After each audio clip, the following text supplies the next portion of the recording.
സൂറത്ത് അൽ ബഖറയിലെ 57 ആയത്തുകളുടെ തഫ്സീറാണ് നമ്മൾ ഇതുവരെ മനസ്സിലാക്കിയത്. അടുത്ത ആയത്ത് ശ്രദ്ധിക്കുക.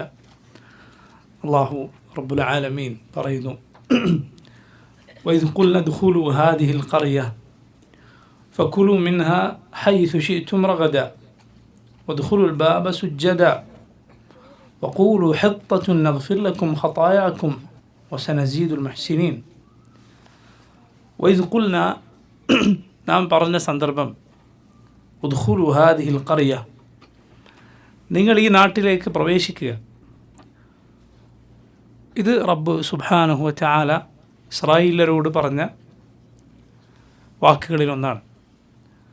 അള്ളാഹു അവരോട് ഈ ഖറിയത്തിലേക്ക് നിങ്ങൾ പ്രവേശിക്കുക എന്ന് പറഞ്ഞു. ഏതാണ് ആ ഖറിയ? ഏതാണ് ആ നാട്? അത് ബൈത്തുൽ മഖ്ദിസ് ഉൾക്കൊള്ളുന്ന നാടാണ്, ഫിലസ്തീനാണ്. അള്ളാഹു അവരോട് അവിടെ പ്രവേശിക്കാൻ കൽപ്പിച്ച ഈ കൽപ്പനയിൽ 2 കാര്യങ്ങളുണ്ട്. ഒന്ന്, പ്രവേശിക്കാനുള്ള അള്ളാഹുവിൻ്റെ അവരോടുള്ള കൽപ്പന. 2, റബ്ബ് അവർക്കത് തുറന്നു നൽകും എന്ന റബ്ബിൻ്റെ വിധിയും, അള്ളാഹു അവർക്കത് വിജയിപ്പിച്ച് നൽകും എന്നതും. ബൈത്തുൽ മഖ്ദിസ് ഉൾക്കൊള്ളുന്ന ഫലസ്തീൻ അള്ളാഹു ഇസ്രായേലർക്ക് വാഗ്ദാനം ചെയ്ത നാടായിരുന്നു. പക്ഷെ നോക്കൂ, അത് അവർക്കുള്ള വാഗ്ദത്ത ഭൂമിയാകുന്നത് അള്ളാഹുവിൻ്റെ നബിമാരെ അവർ പിൻപറ്റി അള്ളാഹുവിൻ്റെ ദീനിൽ അവർ നിലകൊള്ളുന്ന സന്ദർഭത്തിലാണ്. അത് റബ്ബ് അവർക്ക് ഈ ദീനിൽ, ഇസ്ലാമിൽ മൂസ അലൈഹിസ്സലാം പഠിപ്പിച്ച ദീനേതോ അതിൽ ഉറച്ചു നിൽക്കുമ്പോൾ നൽകിയ വാഗ്ദാനമാണ്. ആ ദീനിൽ നിന്ന് അവർ പുറത്തു പോയാൽ അവരതിൻ്റെ അവകാശികളല്ല, അതിൻ്റെ ആളുകളല്ല. നമ്മുടെ റസൂൽ സല്ലല്ലാഹു അലൈഹി വസല്ലമയുടെ ഉമ്മത്തും യഥാർത്ഥത്തിൽ ആ നാട് അവരുടെ കയ്യിലേക്കും തിരിച്ചു വരാൻ അവർ ചെയ്യേണ്ടതും അള്ളാഹുവിൻ്റെ ദീനിലേക്ക് തിരിച്ചു പോവുക എന്നതാണ്. ആദ്യമായി അവരതിനാണ് പരിഗണന കൊടുക്കേണ്ടത്. അതുകൊണ്ടാണ് പണ്ഡിതന്മാർ പറഞ്ഞിട്ടുള്ളത്, കേവലം അറബികളാണ് ഞങ്ങൾ അറബികളുടെ ഭൂമിയാണത്, അല്ലെങ്കിൽ അത് ഒരു രാഷ്ട്രസങ്കല്പത്തിൽ അതിലുള്ള ആരാകട്ടെ, മുസ്ലിമോ യഹൂദിയോ നസ്രാനിയോ ആരാകട്ടെ, അത് ഞങ്ങളുടേതാണ്. ഈ രൂപത്തിലുള്ള സങ്കുചിതമായ അസബീയത്തിൻ്റെ കക്ഷിതങ്ങളുടെ പേരിൽ ആ നാട്ടിന് വേണ്ടി പോരാടിയാൽ അല്ലാഹു റബ്ബുൽ ആലമീൻ അത് തിരിച്ചു നൽകില്ല. അള്ളാഹു വിജയം നൽകുക അത് റബ്ബിൻ്റെ ദീനിനു വേണ്ടി ആകുമ്പോഴാണ്. ചരിത്രത്തിൽ മുസ്ലിമീങ്ങൾ യഹൂദികൾ ഫലസ്തീൻ കൈയടക്കിയതിന് ശേഷം അവരോട് നടത്തിയ യുദ്ധങ്ങളിൽ മുസ്ലിമീങ്ങൾ ആവർത്തിച്ച് പരാജയപ്പെട്ടപ്പോൾ അഹ്ലുസുന്നത്തിൻ്റെ മഹാന്മാരായ പണ്ഡിതന്മാർ മുസ്ലിമീങ്ങളെ ഉപദേശിച്ച കാര്യം ഇതാണ്: നമുക്ക് ഫലസ്തീനും ബൈത്തുൽ മഖ്ദിസും എല്ലാം തിരിച്ചു ലഭിക്കാൻ നമ്മൾ അള്ളാഹുവിൻ്റെ ദീനിലേക്ക് തിരിച്ചു പോവുക. എപ്പോഴാണ് ബൈത്തുൽ മഖ്ദിസ്, മസ്ജിദുൽ അഖ്സ മുസ്ലിം ഉമ്മത്തിന് തിരിച്ചു ലഭിക്കുക? മുസ്ലിം ഉമ്മത്ത് അള്ളാഹുവിൻ്റെ ദീനിലേക്ക് തിരിച്ചു പോയാൽ, അതിലേക്ക് മടങ്ങിയാലേ ബൈത്തുൽ മഖ്ദിസ് നമ്മിലേക്ക് മടങ്ങി വരികയുള്ളൂ. അള്ളാഹുവിൻ്റെ ഏറ്റവും വലിയ സഹായം അതവൻ്റെ ദീൻ പിൻപറ്റിയാലാണ്. അള്ളാഹുവിൻ്റെ ദീൻ പിൻപറ്റിയാൽ, അള്ളാഹുവിനെ അനുസരിച്ചാൽ സഹായം, വിജയമുറപ്പാണ്. റബ്ബിനെ ധിക്കരിച്ചാൽ അവിടെയാണ് പരാജയം ആരംഭിക്കുക. റസൂലുള്ളാഹി സ്വല്ലല്ലാഹു അലൈഹി വസല്ലമയുടെ കൂടെ ഉണ്ടായിരുന്ന മഹാന്മാരായ സഹാബത്ത് റളിയല്ലാഹു അൻഹും, അവരിൽ ചിലർ നബിയുടെ ഒരൊറ്റ കൽപ്പന അനുസരിക്കുന്നതിൽ വീഴ്ച വരുത്തിയപ്പോൾ ഉണ്ടായ നഷ്ടങ്ങൾ ചിന്തിച്ചു നോക്കൂ. ഉഹദിലെ നഷ്ടം. റസൂലുള്ളാഹി സ്വല്ലല്ലാഹു അലൈഹി വസല്ലം 50 റുമാത്തിനെ, അമ്പെയ്ത്തുകാരെ ആ മലമുകളിൽ നിർത്തുകയും അബ്ദുല്ലാഹ് ഇബ്നു ജുബൈർ റളിയല്ലാഹുവിൻ്റെ നേതൃത്വത്തിൽ നിർത്തുകയും, നിങ്ങൾ താഴേക്കിറങ്ങി വരരുത് എൻ്റെ കൽപ്പന ലഭിക്കാതെ എന്ന് പറയുകയും ചെയ്തു. റസൂലുള്ളാഹി സ്വല്ലല്ലാഹു അലൈഹി വസല്ലമയുടെ ആ ഒരു കൽപ്പന അനുസരിക്കുന്നതിൽ വീഴ്ച വരുത്തിയപ്പോൾ സംഭവിച്ചത് എന്താണ്? 70 സഹാബിമാരാണ് കൊല്ലപ്പെട്ടത്. 70 സഹാബിമാർ. നമ്മുടെ റസൂൽ സല്ലല്ലാഹു അലൈഹി വസല്ലമയുടെ തിരുശരീരത്തിനാണ് പരിക്കേറ്റത്. നബിയുടെ പല്ലാണ് പൊട്ടിയത്. റസൂലുള്ളാഹി സ്വല്ലല്ലാഹു അലൈഹി വസല്ലമയുടെ മുഖത്തുകൂടെയാണ് രക്തം വാർന്നൊഴുകിയത്. എൻ്റെ ഈ മുസീബത്തുകൾക്ക് കാരണമായത് മുസ്ലിമീങ്ങളിൽ ചിലർ മുഹമ്മദ് സല്ലല്ലാഹു അലൈഹി വസല്ലമയുടെ ഒരു കൽപ്പന അനുസരിക്കുന്നതിൽ വീഴ്ച വരുത്തി. ഉമ്മത്തിൻ്റെ സ്ഥിതി നിങ്ങൾ എടുത്തു നോക്കൂ. മുസ്ലിം ഉമ്മത്തിൻ്റെ സ്ഥിതി എന്തെല്ലാം ഈ ദീനിന് നിരക്കാത്ത കാര്യങ്ങൾ ഉമ്മത്തിൽ കടന്നുകൂടിയിരിക്കുന്നു. ദീനിൻ്റെ പേരിൽ ശിർക്ക് ഖുറാഫാത്തുകൾ അതിൽ മുങ്ങിയിട്ടുള്ള ഒരുപാട് ആളുകൾ, ഒട്ടനേകം ബിദ്അത്തുകൾ. തിന്മകളുടെ കാര്യമെടുത്താൽ പലിശ ഈ ഉമ്മത്തിൽ അത്രയും വ്യാപകമായിരിക്കുന്നു. അതൊരു പ്രശ്നമല്ലാത്ത അവസ്ഥയിൽ ആയിരിക്കുന്നു. അതുപോലെ ചതിയും വഞ്ചനയും പൂഴ്ത്തിവെപ്പും സ്ത്രീകളുടെ നഗ്നതാ പ്രദർശനവും പുരുഷന്മാരും സ്ത്രീകളും യാതൊരു നിയന്ത്രണവുമില്ലാതെ കൂടിക്കലരലും മോശമായ ബന്ധങ്ങളും ദീനിനെ പരിഹസിക്കലും ഇതെല്ലാം ഈ ഉമ്മത്തിൽ എത്ര വലിയ അളവിലാണ് ഉള്ളത് എന്ന് നിങ്ങൾ ചിന്തിച്ചു നോക്കി ഈ കാലത്ത്. എന്നിട്ട് റബ്ബ്, അപ്പോഴാണ് നമുക്ക് മനസ്സിലാക്കുക റബ്ബ് എത്ര വലിയ റഹ്മത്താണ് നമുക്ക് ചൊരിഞ്ഞിരിക്കുന്നത് എന്ന്. എന്നിട്ടും സുബ്ഹാനല്ലാഹ് മുസ്ലിമീങ്ങളിൽ എത്രയോ ആളുകൾ ശാന്തമായി സമാധാനത്തോടെ അവരുടെ വീടുകളിൽ കഴിയുന്നുണ്ട്. മുസ്ലിം ഉമ്മത്ത് പ്രയാസം അനുഭവിക്കുന്നുണ്ട്, ശരിയാണ്. പക്ഷേ ഒരുപാട് ആളുകൾ, കോടിക്കണക്കിന് മുസ്ലിമീങ്ങൾ സന്തോഷത്തിൽ സമാധാനത്തിൽ ജീവിക്കുന്നുണ്ട്. സലഫുകളിൽ ചിലർ, മുൻഗാമികളിൽ ചിലർ ആളുകളോട് പറയുകയുണ്ടായി, അള്ളാഹുവിൻ്റെ സഹായവും വിജയവുമാണോ നിങ്ങൾ കാത്തിരിക്കുന്നത്? മുകളിൽ നിന്ന് നിങ്ങൾക്കുമേൽ കല്ലുമഴ പെയ്യുന്നതാണ് ഞാൻ കാത്തിരിക്കുന്നത്. ഞാൻ കാത്തിരിക്കുന്നത് പറഞ്ഞാൽ ഞാൻ അതാണ് പേടിക്കുന്നത്. നിങ്ങളുടെ പ്രവർത്തനം കണ്ടാൽ അതാണ് സംഭവിച്ചേക്ക് എന്നാണ് എനിക്ക് തോന്നുന്നത് എന്ന് പറഞ്ഞത് കാണാം. ആളുകൾ, സമുദായത്തിൻ്റെ അവസ്ഥ അത്രയും പരിതാപകരമാണ്. അള്ളാഹുലേക്ക് തിരിച്ചു പോവുക. വതൂബു ഇലല്ലാഹി ജമീഅൻ അയ്യുഹൽ മുഅ്മിനൂന ലഅല്ലക്കും തുഫ്ലിഹൂൻ. മുഅ്മിനുകളെ, നിങ്ങളെല്ലാവരും അള്ളാഹുലേക്ക് തൗബ ചെയ്ത് മടങ്ങുക, നിങ്ങൾക്ക് വിജയം ലഭിക്കാൻ. ഇത് പറയുന്ന ആളുകൾ നിങ്ങൾ നോക്കൂ, എത്ര കുറവാണ്. ഇത് പറയുന്നവർ എത്രയാണ് പരിഹസിക്കപ്പെടുന്നത്. അള്ളാഹുലേക്ക് നിങ്ങൾ തിരിച്ചു പോകും, ദീനിലേക്ക് തിരിച്ചു പോകും എന്ന് പറഞ്ഞാൽ അതെന്തോ ഒരു പ്രശ്നമാണെന്ന് പോലെയാണ് ആളുകൾ പെരുമാറുന്നത്. അത് പറഞ്ഞാൽ എന്തോ, നിങ്ങൾ ഇത് മാത്രം പറഞ്ഞാൽ മതി. പിന്നെ എന്താണ് കൂട്ടരെ പറയേണ്ടത്? പിന്നെ എന്താണ് പറയേണ്ടത്? ഏത് സമുദായത്തിനാണ് നിങ്ങൾ വിജയം നേടിക്കൊടുക്കാൻ പോകുന്നത്? ഈ ദീൻ ഇല്ലെങ്കിൽ പിന്നെ എന്ത് സമുദായം? ഈ ദീൻ കൈയൊഴിച്ചാൽ പിന്നെ ഈ സമുദായവും മറ്റുള്ള സമുദായങ്ങളും തമ്മിൽ എന്ത് വ്യത്യാസമാണുള്ളത്? അതുകൊണ്ട് അള്ളാഹുവിൻ്റെ ദീനിന് വേണ്ടി ആവുക. അപ്പോഴാണ് ആ ഫലസ്തീൻ, ബൈത്തുൽ മഖ്ദിസ്, ഈ ദീനിൻ്റെ ആളുകൾക്ക് തിരിച്ചു കിട്ടുക എന്ന് പണ്ഡിതന്മാർ. മുസ്ലിമീങ്ങൾക്ക് ഇതിൽ അവരുമായുള്ള യുദ്ധങ്ങളിൽ പരാജയമുണ്ടായ സന്ദർഭങ്ങളിൽ നേരത്തെ മുസ്ലിം രാജ്യങ്ങൾ പലതും അവരോട് നടത്തിയ യുദ്ധങ്ങളിൽ മുസ്ലിമീങ്ങൾക്ക് കാര്യമായ വിജയം നേടാൻ സാധിക്കുന്നുണ്ടല്ലോ. ആ സന്ദർഭത്തിൽ പണ്ഡിതന്മാർ ഓർമ്മപ്പെടുത്തിയത് കാണാം. നിങ്ങൾ നോക്കൂ, ഇസ്രായേലർക്ക് അള്ളാഹു അത് വാഗ്ദാനം ചെയ്തത് അള്ളാഹുവിൻ്റെ ദീൻ അവർ പാലിച്ചാൽ, നബിമാർക്ക് അള്ളാഹു അവതരിപ്പിച്ച ദീനിൽ അവർ നിലകൊണ്ടാലാണ്. അങ്ങനെ അള്ളാഹു അവർക്കത് വാഗ്ദാനം നൽകുകയും അത് അവർക്ക് നൽകുകയും ചെയ്തിട്ടുണ്ടായിരുന്നു. അള്ളാഹു അവരോട് പറഞ്ഞു, നിങ്ങൾ ആ നാട്ടിൽ പ്രവേശിക്കുക. ഇത് ഖുൽന, നാം പറഞ്ഞ സന്ദർഭം, ഉദ്ഖുലു, നിങ്ങൾ കയറുക. ഹാദിഹിൽ ഖറിയ, ഈ നാട്ടിൽ. ഖറിയ എന്ന് പറഞ്ഞാൽ ജനങ്ങൾ താമസിക്കുന്ന നാടിനാണ് ഖറിയ എന്ന് പറയുക. അതിൻ്റെ ബഹുവചനമാണ് അൽ ഖുറ. എന്നാൽ ആധുനിക അറബി ഭാഷാ പ്രയോഗത്തിൽ ആളുകൾ പ്രയോഗിച്ച് വരാറുള്ളത് ഖറിയ എന്നത് കൊച്ചു ഗ്രാമങ്ങൾക്കും മദീന എന്നത് വലിയ പട്ടണങ്ങൾക്കുമാണ്. ഖറിയ ഗ്രാമം, മദീന പട്ടണം എന്ന അർത്ഥത്തിൽ. പക്ഷേ യഥാർത്ഥ അറബി ഭാഷയിൽ അങ്ങനെയല്ല ഖറിയത്തിൻ്റെ അർത്ഥം. അത് ആളുകളുടെ പ്രയോഗത്തിൽ ഇന്ന് വന്നിട്ടുള്ള മാറ്റമാണ്. ഏതുപോലെ ഇപ്പോൾ പൊതുവെ ഗൾഫ് നാടുകളിലൊക്കെ പാലിന് ഹലീബ് എന്ന് പറയും. അതേസമയം ലബന് വേറെയാണ്. യഥാർത്ഥത്തിൽ ലബൻ എന്താണ്? ശരിയായ അറബി ഭാഷ പ്രകാരം പാലാണത്. പ്രയോഗ ഭാഷ അങ്ങനെയല്ലല്ലോ. ഹലീബും ലബനും പാലാണ് യഥാർത്ഥ അറബിയിൽ. പക്ഷെ പ്രയോഗത്തിൽ അത് മാറിയിരിക്കുന്നു. ഹലീബ് പാലിന് പറയും, ലബന് പറയണം, നമുക്കറിയാം. അപ്പോൾ നോക്കൂ, ഖറിയ എന്നത് യഥാർത്ഥ അറബി ഭാഷയിൽ അതിൻ്റെ അർത്ഥം ആളുകൾ താമസിക്കുന്ന നാട് എന്നാണ്. അള്ളാഹു അവൻ്റെ നബിമാരെ മുഴുവൻ അയച്ചിട്ടുള്ളത് ഖറിയത്തുകളിലേക്കാണ്, വലിയ പട്ടണങ്ങളിലേക്കാണ്. അള്ളാഹു നബിമാരെ ആരെയും എവിടേക്ക് നിയോഗിച്ചിട്ടില്ല?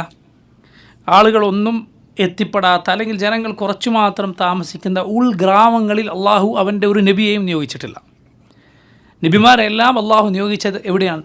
ഖറിയത്തുകളിലാണ്, വലിയ പട്ടണങ്ങളിലാണ്, ആളുകൾ താമസിക്കുന്ന പട്ടണങ്ങളിൽ, ആളുകൾ താമസിക്കുന്ന നാട്. എന്തിനു വേണ്ടി? അവരുടെ ദഅവ, അവരുടെ പ്രബോധനം ആളുകൾ അറിയാൻ വേണ്ടി, ആളുകൾ അറിയാൻ, ജനങ്ങളെ കൂടുതലായി അവർക്ക് കാണാൻ. കാരണം ഖറിയത്തുകളിലെ കാര്യമാണ് ഉൾഗ്രാമങ്ങളിൽ അറിയുക. ഏതെങ്കിലും ഉൾഗ്രാമത്തിൽ നടക്കുന്ന കാര്യം പട്ടണങ്ങളിൽ അറിയുകയില്ല. പഴയകാലം ഇന്നത്തെ പോലെയുള്ള എവിടെ ഏത് മൂലയിൽ എന്ത് നടന്നാലും എല്ലാ നാട്ടിലും എത്തുന്ന ഈ വാർത്താവിനിമയ മാധ്യമങ്ങൾ അത്ര വളർന്ന ഈ കാലത്തെ മുന്നിൽ വെച്ചല്ല നമ്മൾ ചിന്തിക്കേണ്ടത്. അതല്ലാത്ത കുറച്ചു കാലം മുമ്പ് ചിന്തിച്ചാൽ മതിയാവും, അല്പം മുൻപ് ചിന്തിച്ചാൽ മതിയാവും. വലിയ പട്ടണങ്ങളിൽ നടന്നാൽ അത് വേഗം വാർത്തയാകും. ഇപ്പോൾ ന്യൂയോർക്കിലൊരു സംഭവം നടന്നു എന്ന് പറഞ്ഞാൽ അത് പെട്ടെന്ന് ഒരുപാട് നാടുകളിലേക്ക് എത്തിച്ചേരും എന്നതുപോലെ അള്ളാഹുവിൻ്റെ നബിമാരെ അള്ളാഹു ഖറിയത്തുകളിലാണ് നിയോഗിച്ചിട്ടുള്ളത്, എല്ലാ നബിമാരെയും. ഇപ്പോൾ നോക്കൂ, ആളുകൾ താമസിക്കുന്ന ഈ നാട്, ഇത് ഫിലസ്തീനാണ് ഉദ്ദേശം എന്ന് ധാരാളം മുഫസ്സിറുകൾ പറഞ്ഞത് കാണാം. അള്ളാഹു അവരോട് പറഞ്ഞു, ഫകുലു മിൻഹ, നിങ്ങൾ അവിടെ നിന്ന് ഭക്ഷിച്ചു കൊള്ളുക, തിന്നുകൊള്ളുക. ഹൈസു ശിഅ്തും, നിങ്ങൾ ഉദ്ദേശിക്കുന്നിടത്തെല്ലാം, അഥവാ ആ പട്ടണത്തിൽ എവിടെ വെച്ചും ആ നാട്ടിൽ എവിടെ വെച്ചും നിങ്ങൾക്ക് ഭക്ഷണം കഴിക്കാം, നിങ്ങൾക്ക് അവിടെ റിസ്ഖുണ്ട്. റഗദൻ എന്നാൽ തുമഅനീനതൻ, സമാധാനത്തോടെ സ്വസ്ഥമായി നിങ്ങൾക്ക് ആ പട്ടണത്തിൽ കടന്നു കയറാം, അവിടെ ഭക്ഷണം കഴിക്കാം. വദ്ഖുലുൽ ബാബ സുജ്ജദ, നിങ്ങൾ ആ ബാബിൽ, ആ പട്ടണത്തിൻ്റെ വാതിലിലൂടെ നിങ്ങൾ കയറുക. എങ്ങനെ കയറുക? സുജ്ജദൻ, സുജൂദ് ചെയ്തുകൊണ്ട്. പണ്ഡിതന്മാർ അതിനെ വിശദീകരിച്ചത് കാണാം. തലര കുടിച്ചുകൊണ്ട് അങ്ങോട്ടേക്ക് കയറുക, അതിനാണ് ഇവിടെ സുജ്ജദൻ എന്ന് പറഞ്ഞത് കാണാം. അതേസമയം അല്ല, ആ വാതിലൂടെ കയറി കഴിഞ്ഞാൽ യഥാർത്ഥ സുജൂദ് തന്നെ നിർവഹിക്കുക, ആ നാട് വിജയിപ്പിച്ച് തന്നതിന് എന്നും വിശദീകരിക്കപ്പെട്ടത് കാണാം. അത് രണ്ടും ആകാൻ സാധ്യതയുണ്ട്. എന്തു തന്നെയായാലും റബ്ബ് സുബ്ഹാനഹു വ തആല അവരോട് ആ നാട്ടിലേക്ക് കയറുമ്പോൾ ഈ രൂപത്തിൽ കയറാൻ കൽപ്പിക്കുകയുണ്ടായി. നോക്കൂ, വിജയം ഒരിക്കലും മുസ്ലിമീങ്ങളെ അഹങ്കാരികളാക്കാൻ പാടില്ല എന്ന പാഠം ഇതിലുണ്ട്. അതുകൊണ്ടാണ് നമ്മുടെ റസൂൽ സല്ലല്ലാഹു അലൈഹി വസല്ലം മക്കയിൽ പ്രവേശിച്ചപ്പോൾ, ഫത്ത് മക്ക സന്ദർഭത്തിൽ മക്ക റസൂലുള്ളാഹി സ്വല്ലല്ലാഹു അലൈഹി വസല്ലമക്ക് അല്ലാഹു വിജയിപ്പിച്ച് നൽകി. മക്കയിൽ നിന്ന് നബി പുറത്താക്കപ്പെട്ടതാണ്. മക്കയിൽ നിന്ന് റസൂലുള്ളാഹി സ്വല്ലല്ലാഹു അലൈഹി വസല്ലം പുറത്താക്കപ്പെട്ടതാണ്. നബിക്ക് അവിടെ നിന്ന് പോവുക ഇഷ്ടമുണ്ടായിരുന്നില്ല. അല്ലാഹുവിൻ്റെ റസൂൽ സ്വല്ലല്ലാഹു അലൈഹി വസല്ലം മക്കയുടെ അതിർത്തിയിൽ വെച്ച് മക്കയെ നോക്കി എന്തു പറഞ്ഞു? വല്ലാഹി ഇന്നക ലഖൈറു അർദില്ലാഹ് വഅഹബ്ബുൽ ബിലാദി ഇലല്ലാഹ് വലൗലാ അന്ന ഖൗമകി അഖ്റജൂനി മിൻകി മാ ഖറജ്തു മിൻകി വലൗലാ അന്ന ഖൗമകി അഖ്റജൂനി മാ ഖറജ്തു മിൻകി ഔ കമാ ഖാല സല്ലല്ലാഹു അലൈഹി വസല്ലം. എനിക്കറിയാം നീയാണ് ഏറ്റവും നല്ല നാട്, അള്ളാഹുവിന് ഏറ്റവും ഇഷ്ടപ്പെട്ട ഭൂമി. നിൻ്റെ നാട്ടുകാരെന്നെ പുറത്താക്കിയില്ലായിരുന്നെങ്കിൽ ഞാൻ നിന്നെ വിട്ടു പോകുമായിരുന്നില്ല. അങ്ങനെ റസൂലുള്ളാഹി സ്വല്ലല്ലാഹു അലൈഹി വസല്ലം, സ്വന്തം നാട്ടിൽ നിന്ന് പുറത്താക്കപ്പെട്ട റസൂൽ സ്വല്ലല്ലാഹു അലൈഹി വസല്ലം 13 വർഷങ്ങൾക്ക് ശേഷം ഹിജറ 8-ാമത്തെ വർഷം റസൂലുള്ളാഹി സ്വല്ലല്ലാഹു അലൈഹി വസല്ലം അതാ മക്കയിലേക്ക് തിരിച്ചു വരികയാണ്. ഹിജറ 8-ാമത്തെ വർഷം, ഹിജറ പോയി 8-ാമത്തെ വർഷം റസൂലുള്ളാഹി സ്വല്ലല്ലാഹു അലൈഹി വസല്ലമക്ക് അല്ലാഹു മക്ക വിജയിപ്പിച്ച് നൽകുകയാണ്. നബി മക്കയിലേക്ക് കയറിയത് എങ്ങനെയാണ്? റസൂലുള്ളാഹി സ്വല്ലല്ലാഹു അലൈഹി വസല്ലം അവിടുത്തെ വാഹനപ്പുറത്ത് തല താഴ്ത്തിയിട്ടാണ് നബി അങ്ങോട്ടേക്ക് കയറിയത് എന്നാണ്. തല താഴ്ത്തി പിടിച്ച്, അഹങ്കാരത്തിൽ ആ രൂപത്തിലല്ല, മറിച്ച് അള്ളാഹുവിന് മുന്നിൽ വിനയാന്വിതനായിക്കൊണ്ടാണ് റസൂൽ സല്ലല്ലാഹു അലൈഹി വസല്ലം അങ്ങോട്ടേക്ക് കയറി ചെന്നത്. എന്നിട്ട് നബി സല്ലല്ലാഹു അലൈഹി വസല്ലം മക്കയിൽ കയറിയതിനു ശേഷം എന്ത് ചെയ്തു? 8 റക്അത്ത് അവിടെ നിസ്കരിക്കുകയുണ്ടായി. 8 റക്അത്ത് റസൂലുള്ളാഹി സ്വല്ലല്ലാഹു അലൈഹി വസല്ലം നിസ്കരിച്ചു. അത് സാധാരണ നിസ്കരിക്കുന്ന ദുഹാ നിസ്കാരമാണ് എന്ന് ചില പണ്ഡിതന്മാർ പറഞ്ഞു. എന്നാൽ മറ്റു ചിലർ പറയുകയുണ്ടായി അത് പ്രത്യേകമായൊരു നിസ്കാരമാണ്, ഫത്ഹിൻ്റെ നിസ്കാരം. ഒരു നാട് കീഴടക്കിയാൽ ആ മുസ്ലിം സേനാ നായകന്, അമീറിന് അങ്ങനെ ഒരു നിസ്കാരം സുന്നത്തുണ്ട്. ആ നാട്ടിൽ കടന്നു കയറിയാൽ അതാണ് റസൂലുള്ളാഹി സ്വല്ലല്ലാഹു അലൈഹി വസല്ലം നിർവഹിച്ചത്. സഅദ് ഇബ്നു അബി വഖാസ് റളിയല്ലാഹു അൻഹു പേർഷ്യക്കാരുമായുള്ള യുദ്ധത്തിൽ ഖാദിസിയയിൽ പേർഷ്യക്കാരെ പരാജയപ്പെടുത്തിയപ്പോൾ സഅദ് ഇബ്നു അബി വഖാസ് റളിയല്ലാഹു അൻഹു ഈ 8 റക്അത്ത് നിസ്കാരം നിർവഹിച്ചിരുന്നു എന്നാണ്. അത് ഫത്ഹിൻ്റെ നിസ്കാരമാണ്. നോക്കൂ, അവിടെ വിജയം ലഭിച്ചപ്പോൾ എന്താണ് മുസ്ലിമീങ്ങൾക്ക് അവർക്കധികമായി വരുന്നത്? അള്ളാഹുവിനുള്ള സുജൂദാണ്. അവർ അഹങ്കരിക്കുകയല്ല. ഇത് മുസ്ലിമീങ്ങളുടെ ഏത് കാര്യത്തിൽ നമുക്ക് കാണാം. ഈദുകൾ, നമ്മുടെ ഈദ്, നമുക്ക് 2 ഈദാണുള്ളത്, 2 ഈദ്. പിന്നെ ആഴ്ചയിലെ ഈദും യൗമുൽ ജുമയിൽ. എന്താണ് ഈ ദിവസം നമുക്ക് കാര്യമായി ചെയ്യാനുള്ളത്? അല്ലാഹു അക്ബർ, തക്ബീറുകൾ.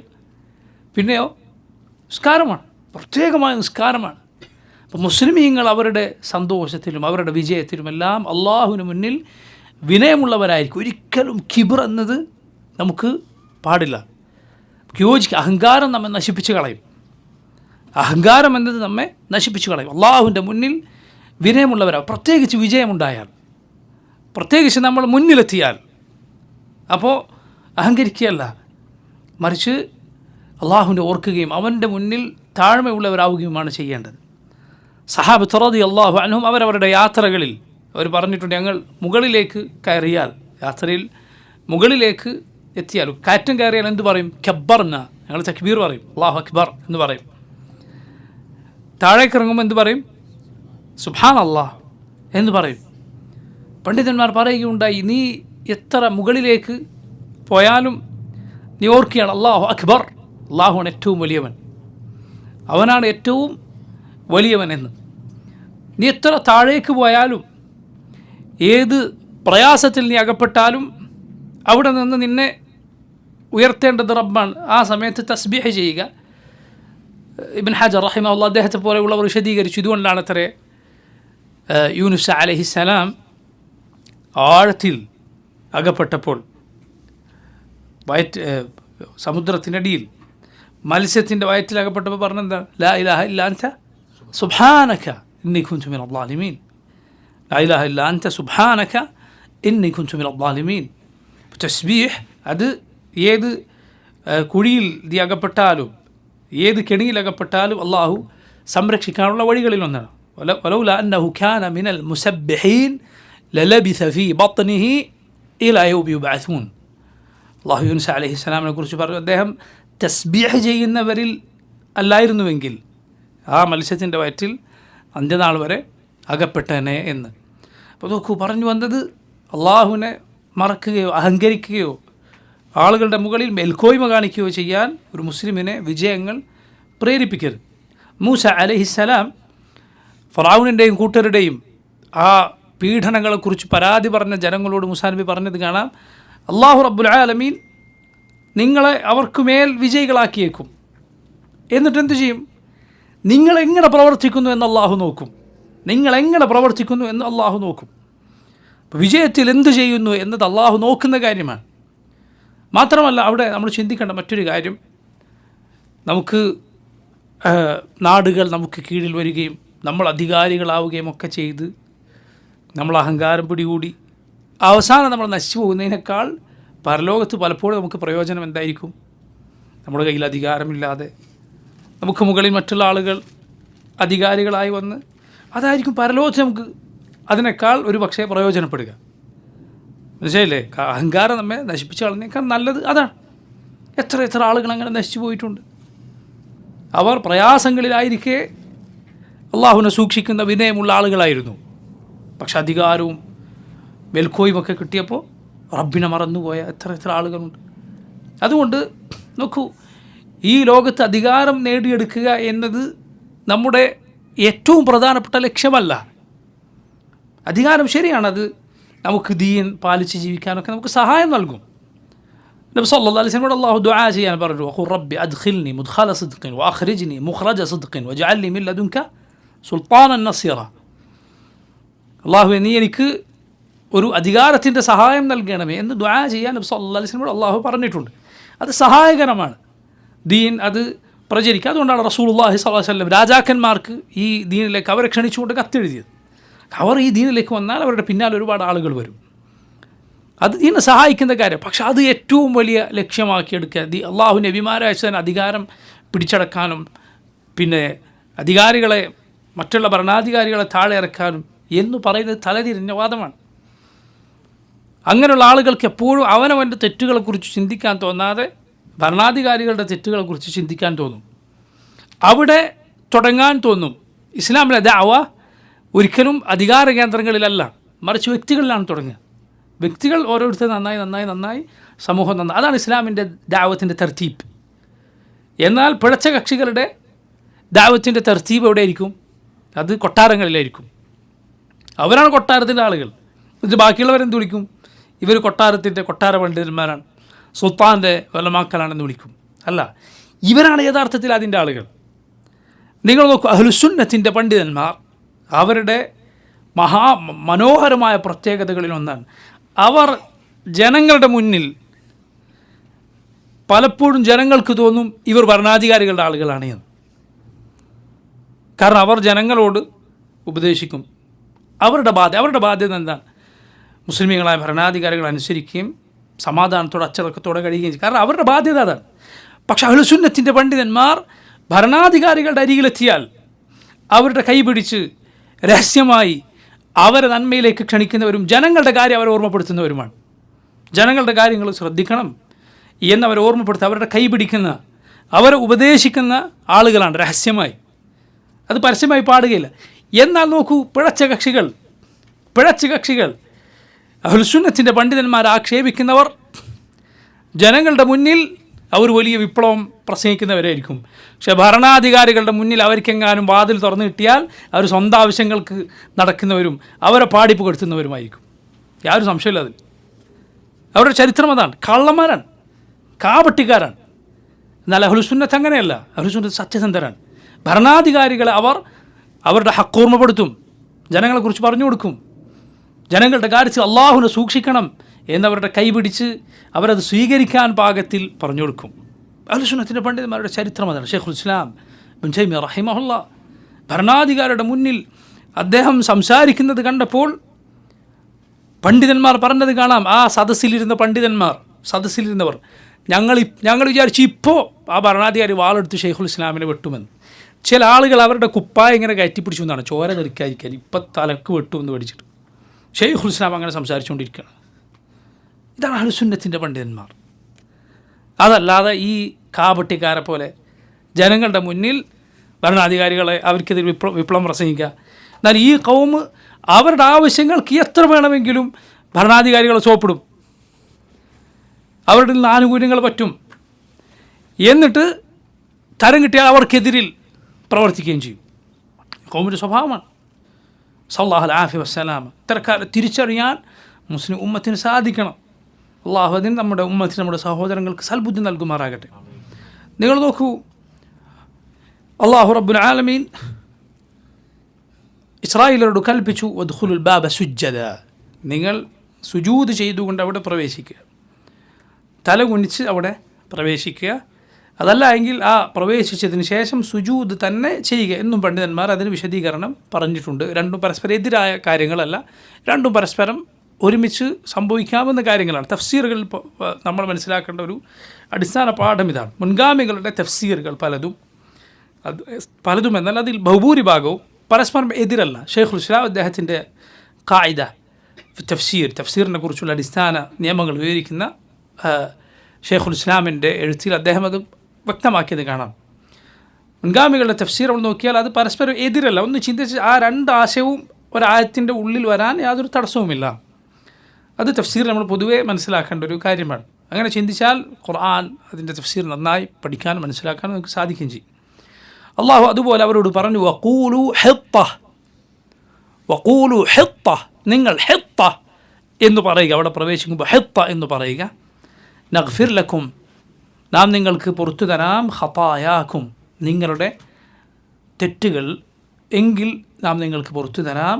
വസനസീദുൽ മുഹ്സിനീൻ, മുഹ്സിനുകൾക്ക് നന്മ പ്രവർത്തിക്കുന്നവർക്ക് നാം വർദ്ധിപ്പിച്ചു തരികയും ചെയ്യും. അപ്പോൾ നോക്കൂ, അള്ളാഹു അവരോട് പറഞ്ഞു, ആ നാട്ടിൽ നിങ്ങൾ പ്രവേശിക്കുക, അള്ളാഹുവിൻ്റെ അനുഗ്രഹമാണ്. അവിടെ നിങ്ങൾ കയറി ഇഷ്ടമുള്ളിടത്ത് നിന്ന് സുഭിക്ഷമായി സമാധാനത്തോടെ ഭക്ഷിച്ചുകൊള്ളുക. ആ നാട്ടിൻ്റെ വാതിലിലൂടെ നിങ്ങൾ സുജൂദ് ചെയ്തുകൊണ്ട് പ്രവേശിക്കുക. ഹെത്ത എന്ന് പറയുക, അത് പാപമോചനം തേടുന്ന വാക്കാണ്. എങ്കിൽ നിങ്ങളുടെ തെറ്റുകൾ നാം നിങ്ങൾക്ക് പുറത്തു തരാം. നാം നന്മ ചെയ്യുന്നവർക്ക് കൂടുതൽ നന്മകൾ വർദ്ധിപ്പിച്ചു തരികയും ചെയ്യും. അള്ളാഹു അവരോട് പറഞ്ഞു, നിങ്ങൾ ഹെത്ത എന്ന് പറയുക. ഹെത്ത എന്നാൽ അതിൻ്റെ അർത്ഥം പാപങ്ങൾ മായ്ച്ചു കളയണേ എന്നാണ്. ഹെത്ത എന്ന് പറഞ്ഞാൽ നിങ്ങൾ ഹദീസുകൾ കേട്ടിട്ടുണ്ട് ചിലപ്പോൾ, ഹെത്ത അൻഹു അൽ ഖതായ, തിന്മകൾ മായ്ക്കപ്പെടുക. ഹെത്ത പാപമോചനം, അഥവാ അത് നൽകണം. ഏതുപോലെ നമ്മൾ ടോയ്ലറ്റിൽ നിന്ന് പുറത്തിറങ്ങുമ്പോൾ എന്ത് പറയും? ഗുഫ്രാനക്, അള്ളാഹുവേ നിൻ്റെ പാപമോചനം എന്നാണ് അതിൻ്റെ നേർക്കുനേരർത്ഥം. അഥവാ റബ്ബേ നീ എനിക്കത് നൽകണമേ എന്നാണ്.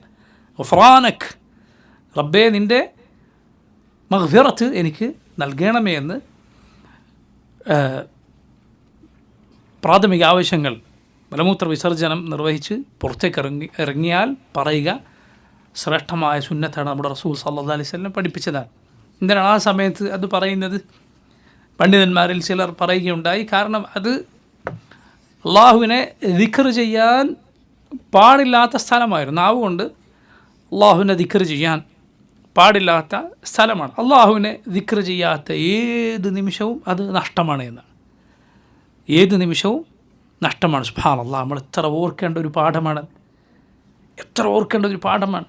അള്ളാഹുവിൻ്റെ ദിക്റില്ലാതെ കടന്നു പോകുന്ന ഏത് നിമിഷവും പരലോകത്ത് നഷ്ടമാണ് എന്ന് നബി സല്ലല്ലാഹു അലൈഹി വസല്ലം പറഞ്ഞു. ഒരു കൂട്ടർ ഏതൊരു ഇരുത്തം ഇരുന്നുവോ, മജ്ലിസ് ഇരുന്നുവോ, എന്നിട്ട് അള്ളാഹുവിനെ ഓർത്തില്ലയോ, അവൻ്റെ റസൂൽ സല്ലല്ലാഹു അലൈഹി വസല്ലമയുടെ പേരിൽ സലാത്ത് ചൊല്ലിയില്ലയോ, അവരെഴുന്നേറ്റ് പോകുന്നത് ഒരു ചീഞ്ഞളിഞ്ഞ ഒരു ജഡത്തെ ബാക്കി വെച്ച് എഴുന്നേറ്റ് പോകുന്നത് പോലെയാണ് എന്നാണ്. അതുകൊണ്ട് ദുനിയാവിൻ്റെ മജ്ലിസിനോ അല്ലെങ്കിൽ നമ്മളൊരു സന്തോഷത്തിൽ കൂടിയിരിക്കുന്ന കളിതമാശങ്ങൾ പങ്കിടാൻ ഇരിക്കുന്ന മജ്ലിസോ ആകട്ടെ, അള്ളാഹുവിനെക്കുറിച്ച് ദിക്റില്ലാതെ അവിടെ നിന്ന് പിരിഞ്ഞു പോകരുത്.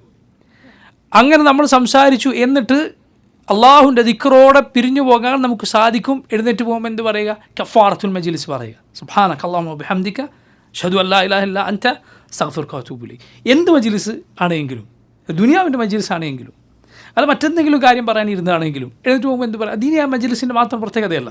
ഏത് മജ്ലിസിൽ നിന്നും പിരിഞ്ഞു പോകുമ്പോൾ എന്ത് പറയുക?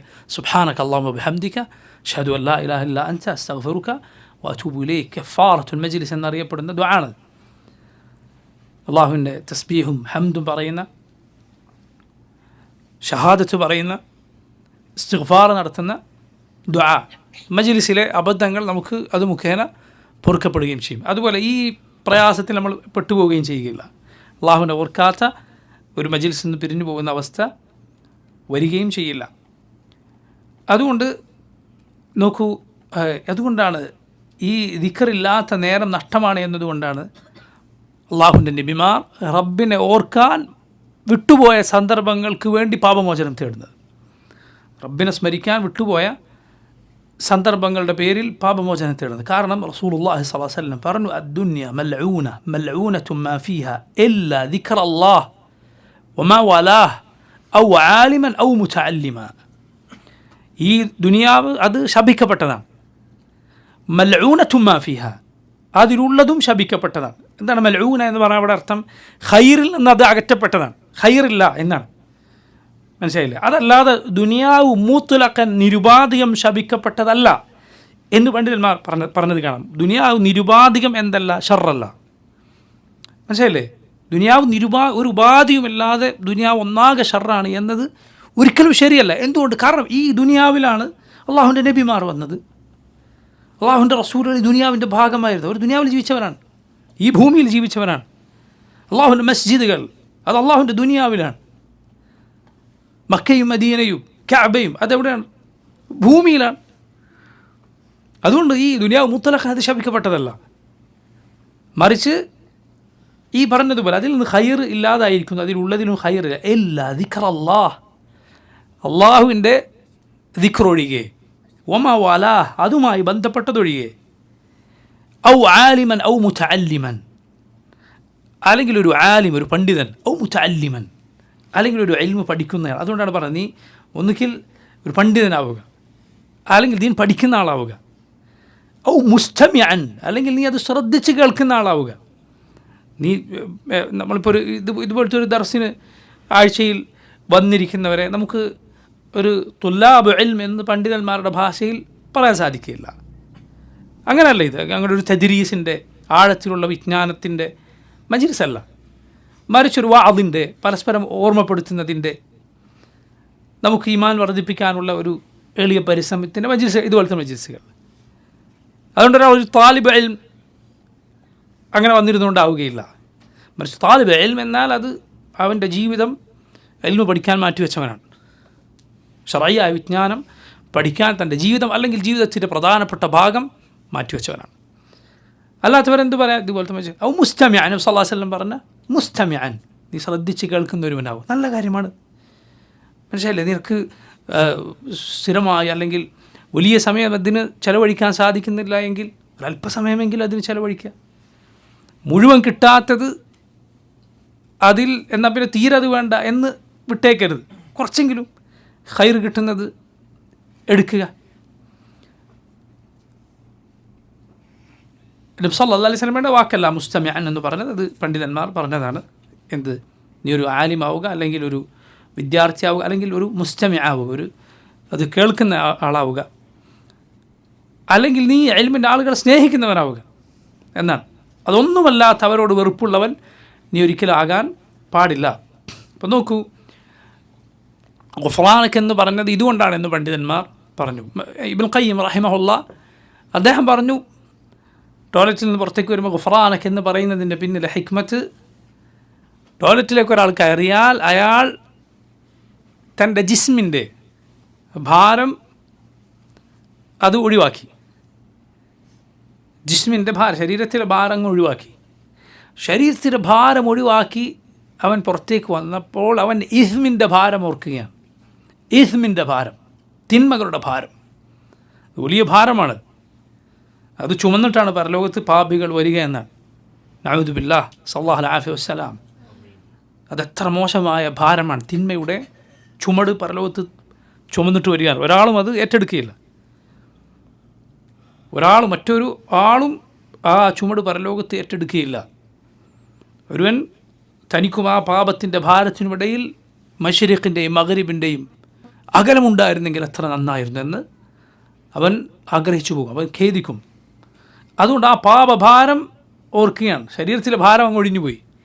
തിന്മയുടെ ഭാരം ഓർത്തിട്ട് പുറത്തിറങ്ങിയിട്ട് എന്ത് പറയുകയാണ്? ഗുഫ്റാനക്, അല്ലാഹുവേ നിൻ്റെ പാപമോചനം, റബ്ബേ നീ പുറത്തിറങ്ങണേ എന്നാണ് അതിൻ്റെ ഉദ്ദേശം. അതുപോലെ ഹെത്ത എന്നാൽ പാപം മായ്ച്ചു കളയണേ എന്നാണ് അതിൻ്റെ അർത്ഥം. അള്ളാഹു പറഞ്ഞു, അത് നിങ്ങൾ പറയുക, നഗ്ഫിർ ലക്കും, നാം നിങ്ങൾക്ക് പുറത്തു നൽകാം. നഗ്ഫിറു എന്ന് പറയാതെ നഗ്ഫിർ എന്ന് സുക്കൂൻ അവിടെ കൊടുത്തത് എന്തുകൊണ്ടാണ്? ഷർത്തിൻ്റെ ജവാബാണ്, ഈ ഉപാധിയുടെ ഉത്തരമാണ്. നിങ്ങളിത് പറഞ്ഞാൽ നഗ്ഫിർ ലക്കും, നാം നിങ്ങൾക്ക് പുറത്തു നൽകാം. ഖതായാക്കും, നിങ്ങളുടെ തിന്മകൾ. ഖതായ എന്നത് ഖതിയ്യ എന്ന വാക്കിൻ്റെ ബഹുവചനമാണ്. ഖതിയ്യ എന്നാൽ തെറ്റ്, പാപം. ഖത വേറെ, ഖതിയ്യ വേറെ. ഖത എന്നാൽ അബദ്ധമാണ്, അറിയാതെ സംഭവിക്കുന്നതാണ്. അയാൾ ഉദ്ദേശിച്ചത് വേറെ, പറ്റിപ്പോയത് വേറെ. അതാണ് ഖത. അതിൻ്റെ ബഹുവചനമാണ് അഖ്ത. അത് അല്ലാഹു ഈ ഉമ്മത്തിന് വിട്ടു തന്നിട്ടുണ്ട്. എന്നാൽ ഖതിയ്യ എന്നത് തിന്മയാണ്, അതിൻ്റെ ബഹുവചനമാണിത്, ഖതായാക്കും. ഖതായ എന്നത് ഖതായ അത് അപകടമാണ്. അതേസമയം അഖ്ത അള്ളാഹു വിട്ടു തന്നതാണ്. റബ്ബന ലാ തുആഖിദ്ന നസീന ഔ അഖ്തഅന. അള്ളാഹു അതിന് നഅം അജബ്തു എന്ന് ഉത്തരം പറഞ്ഞു എന്നാണ്. അള്ളാഹുവെ നീ ഞങ്ങളെ ശിക്ഷിക്കരുതേ മറന്നുകൊണ്ട് ചെയ്തതിന്, അബദ്ധത്തിൽ സംഭവിച്ചത്. അതുപോലെ റസൂലുള്ളാഹി സ്വല്ലല്ലാഹു അലൈഹി വസല്ലം പറഞ്ഞു, ഇന്നല്ലാഹ തജാവസ അൻ ഉമ്മത്തി അൽ ഖതഅ വന്നിസിയാന വമസ്തുക്രിഹു അലൈഹി. എൻ്റെ ഉമ്മത്തിന് അള്ളാഹു ഖത വിട്ടുകൊടുത്തിരിക്കുന്നു. ഖത എന്താണ്? ഉദ്ദേശിച്ചത് വേറെ, പറ്റിപ്പോയത് വേറെ. അയാൾ ചെയ്തത് മറ്റൊന്നാണ്, പക്ഷേ അതുകൊണ്ട് വേറൊരു അബദ്ധം സംഭവിച്ചു പോയി, മറന്നുപോയത്. അതുപോലെ നിർബന്ധിക്കപ്പെട്ടത്, ഒരാൾ കഴുത്തിൽ കത്തിവെച്ച് എന്തെങ്കിലും ഒരു തിന്മ ചെയ്യിപ്പിച്ചു അല്ലെങ്കിൽ പറയിപ്പിച്ചു, അതാണ് അതിനാണ് ഇക്റാഹ് എന്ന് പറയുക. ഇത് അള്ളാഹു വിട്ട് നൽകിയിരിക്കുന്നു എന്നാണ്. അപ്പോൾ നോക്കൂ, അള്ളാഹു തിന്മകൾ മായ്ച്ചു കളയും, നിങ്ങൾ ഹെത്ത എന്ന് പറയുക. മാത്രമല്ല വസനസീദുൽ മുഹ്സിനീൻ, നന്മ ചെയ്യുന്നവർക്ക് നാം വർദ്ധിപ്പിച്ചു തരികയും ചെയ്യും. നിങ്ങൾ നോക്കൂ, അള്ളാഹുവിൻ്റെ റഹ്മത്ത് എത്ര വലുതാണ്.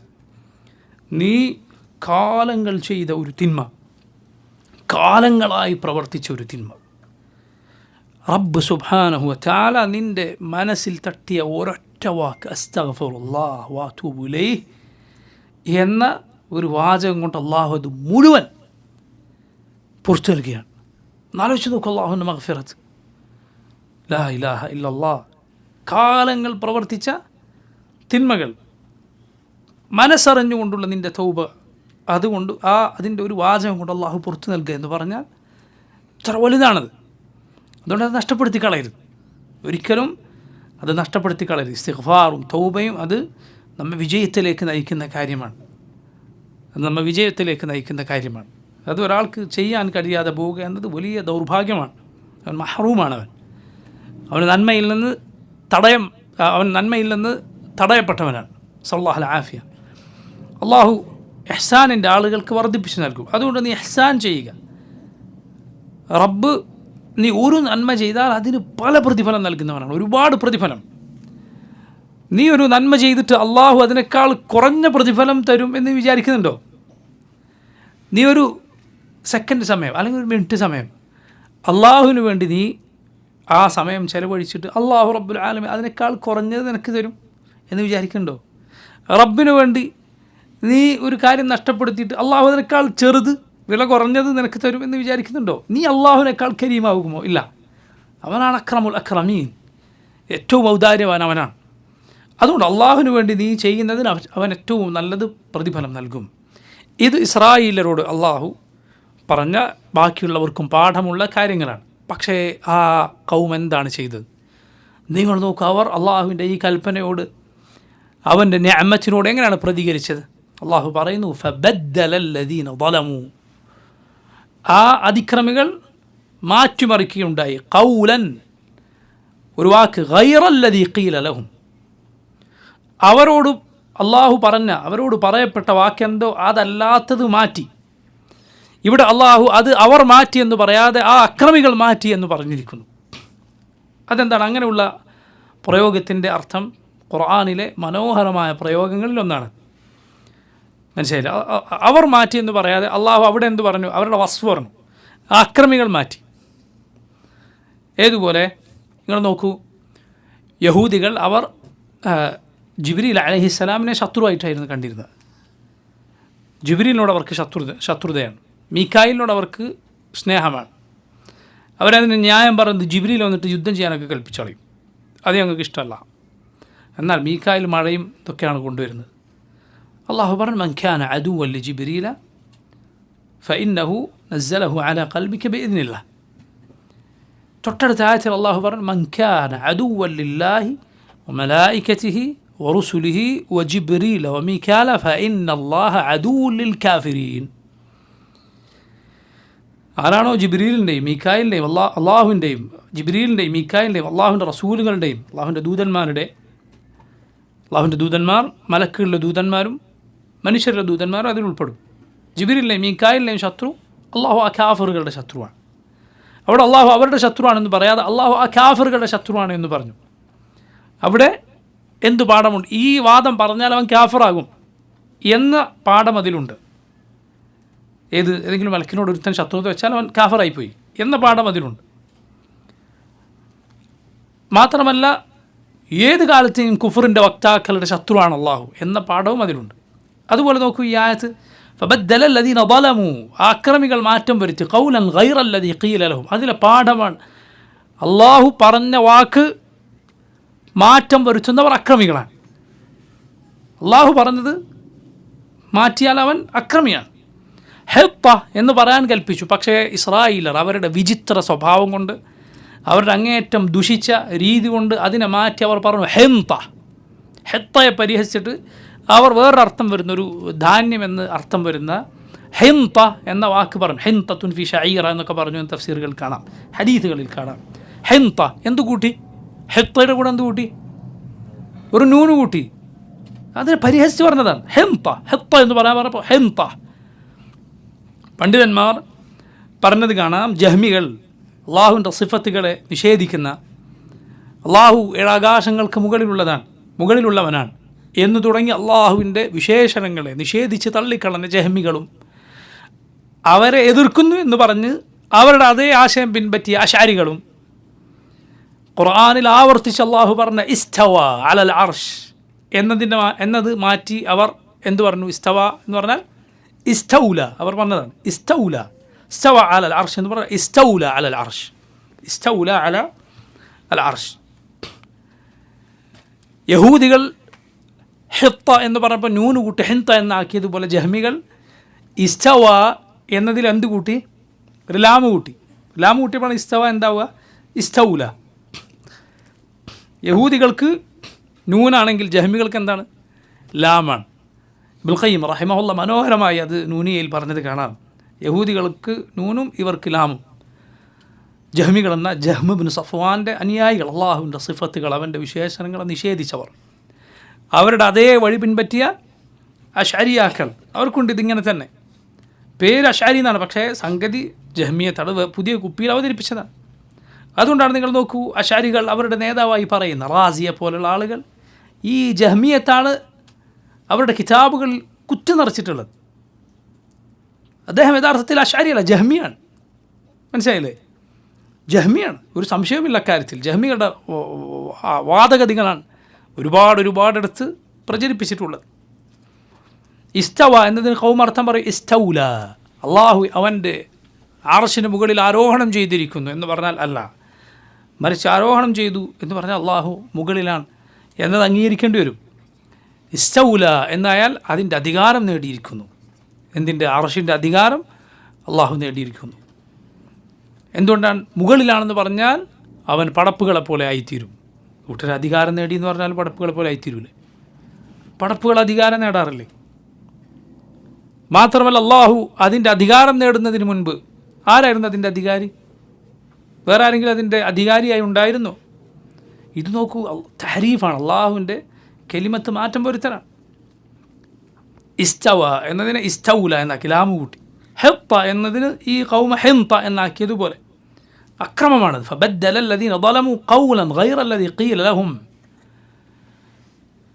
അവരാ വാക്ക് മാറ്റി എന്ന് മാത്രമല്ല, സുബ്ഹാനല്ലാഹ്, തലകുനിച്ച് അവിടേക്ക് പ്രവേശിക്കാൻ പറഞ്ഞപ്പോൾ ഖൗം എന്ത് ചെയ്തു? പിന്തിരിഞ്ഞ് അവരുടെ പിൻഭാഗം നിലത്തുകുത്തി അങ്ങനെ ഉള്ളിലേക്ക് ഇടഞ്ഞു നീങ്ങിയെന്നാണ്. പിൻഭാഗം നിലത്തുകുത്തി തറയിലൊരച്ച് അങ്ങനെ നീങ്ങി, പരിഹസിച്ചുകൊണ്ട്. നോക്കൂ നിങ്ങൾ, അള്ളാഹുവിൻ്റെ കൽപ്പന ഈ രൂപത്തിൽ പരിഹസിക്കുക എന്ന് പറഞ്ഞാൽ എത്ര വലിയ അക്രമമാണത്. അള്ളാഹു അവർക്ക് നൽകിയ വിജയമാണ്, റബ്ബാണ് അവർക്ക് അനുഗ്രഹമേകിയത്. അതിനോട് ഇങ്ങനെ പ്രതികരിക്കുക എന്ന് പറഞ്ഞാൽ എത്ര വലിയ അക്രമമാണത്. നഊദു ബില്ലാഹ്. വെറുതെയാണോ അള്ളാഹു ഈ ഖൗമിന് ഇത്ര വലിയ നിന്ദത ഇരുലോകത്തും വെച്ചിട്ടുള്ളത്? റബ്ബ് സുബ്ഹാനഹു വ തആല അവനിൽ വിശ്വസിച്ച ഓരോ മുസ്ലിമിനും പകരമായി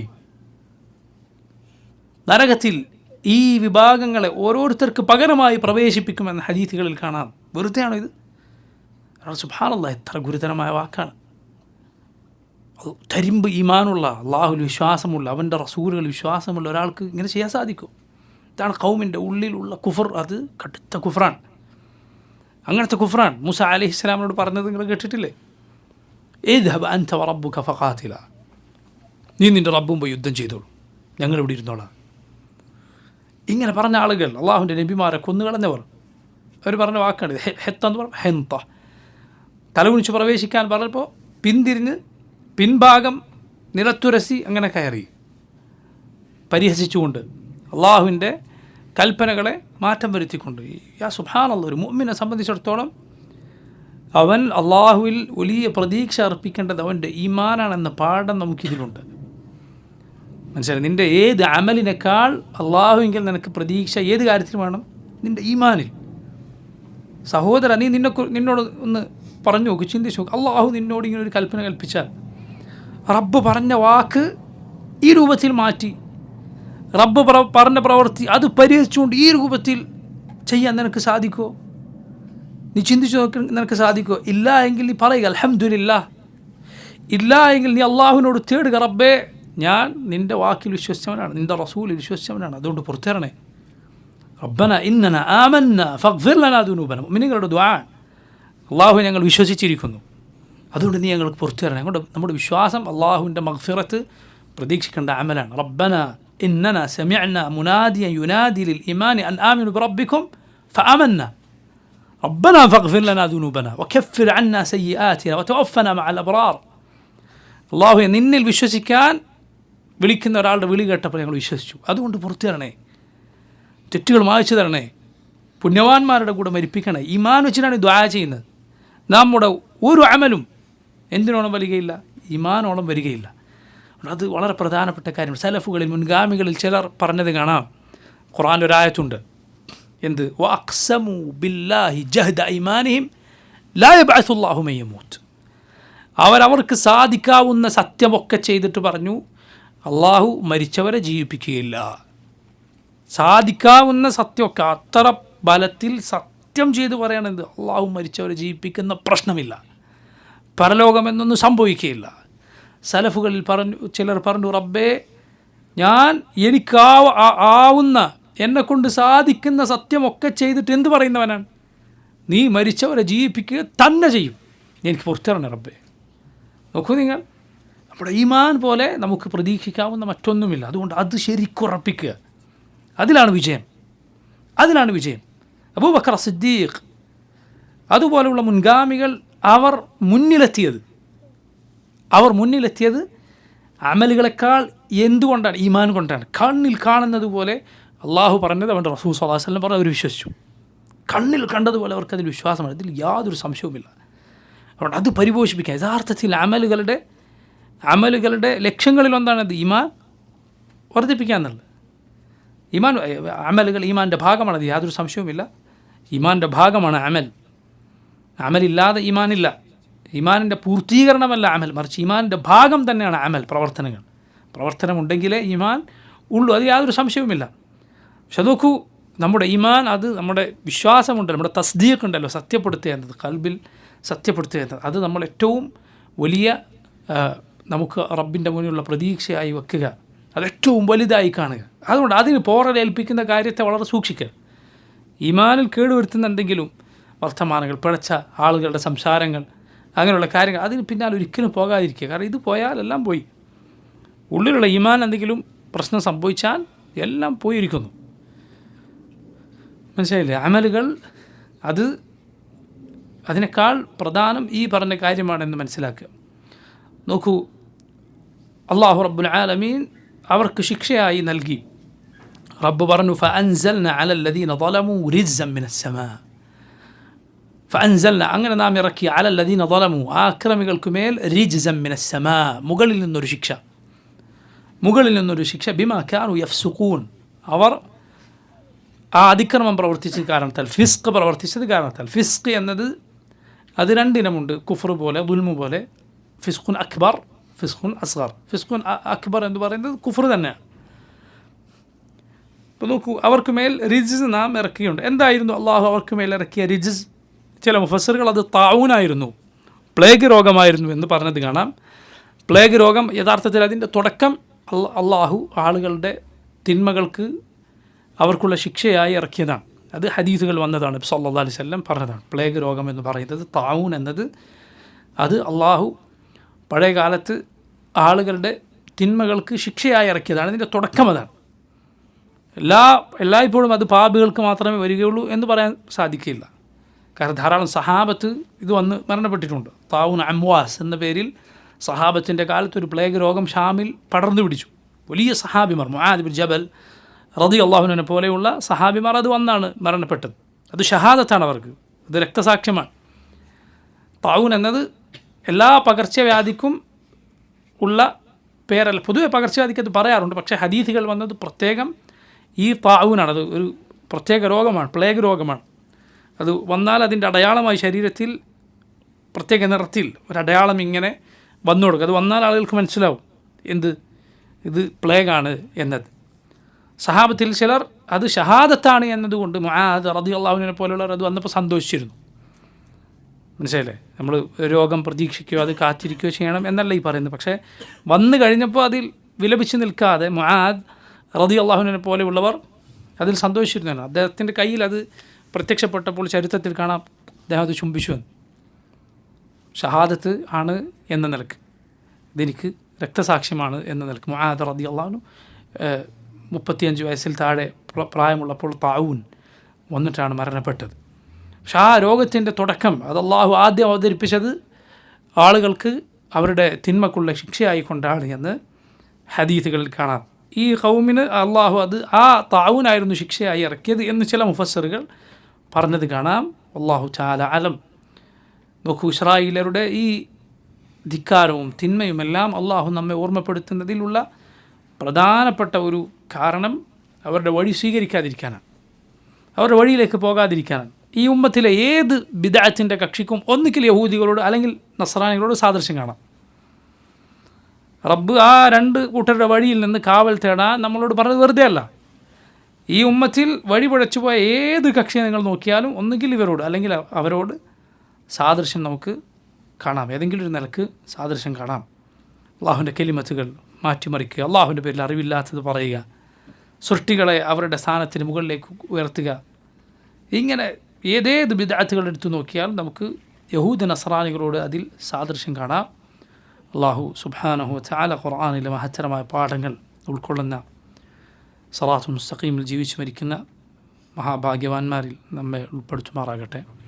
അല്ലാഹു തആല അലം. സല്ലല്ലാഹു വസല്ലം വബാറക അലാ അബ്ദിഹി വറസൂലിഹി നബിയിന മുഹമ്മദിൻ വആലിഹി വസഹ്ബിഹി അജ്മഈൻ. സുബ്ഹാനക അല്ലാഹുമ്മ വബിഹംദിക അഷ്ഹദു അൻ ലാ ഇലാഹ ഇല്ല അൻത അസ്തഗ്ഫിറുക വഅതൂബു ഇലൈക്. അസ്സലാമു അലൈക്കും വറഹ്മത്തുള്ളാഹി വബറകാതുഹു.